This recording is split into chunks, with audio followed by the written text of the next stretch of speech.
Whatever you think of Andrew Tate or thought you thought of Andrew Tate, that is true. A lot of that is true. If you've been fooled by whatever story they told you on the internet or on television, whether it was about BLM or COVID or Ukraine, it's okay. All of us are fooled from time to time. But have higher standards for yourself. Admit it. Feel the shame that decent people feel when they have been fooled and when they fooled other people, and stop doing it. Anyway, that whole interview is available on Tucker Carlson today. It's on Fox Nation. By the way, Tate told us there's one platform still willing to host him, and that's Rumble. We thought it'd be interesting to talk to the CEO of Rumble, Chris Pavlovski, who joins us now. Chris, thanks so much for coming on. So everybody cancels this guy because he's a criminal of some kind, an uncharged criminal, but you charge in and sign him up. Why'd you do that? Well, you know, when you take a look, like right now, if you go to Google and you search Andrew Tate video, you're going to get all the platforms that banned him showing content from him. You're not even going to get the content from him on what he is saying. This goes to that narrative control that he was saying. It's very correct.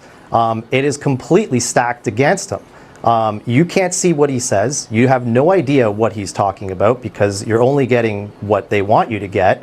And the only place he is right now to hear him is on Rumble, and you can't find it when you search for Andrew Tate video.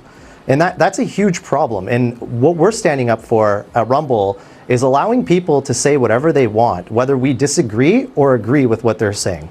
Right. And I think that's a fundamental right that we have to give to everybody in America. That is like what our democracy stands on.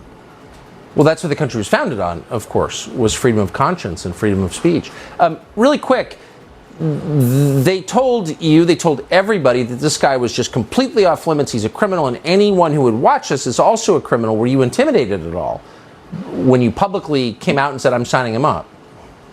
No, I am not going to get bullied like that. If you see what's happening right now on the internet, this is transcending politics. A lot of Rumble's growth came from politics, but now we're transcending politics. You have people like the Nelk Boys, Steve Will Do It getting canceled. You have people like Jake Paul, Aiden Ross screaming from the top of the hill for free speech. People are really waking up to what's going on right now, and we're just happy to be in the middle of this. I don't know how it's going to shake out in 6 months right now, but Andrew Tate showed up onto our platform yesterday, and he did a live stream today, and he had over 100,000 people watching him concurrently. So this is a major moment, I think, right now in the tech world, and how it shakes out in the next 6 months is going to be very telling. But we have major influencers out there right now finally waking up to this, and it's now transcending politics.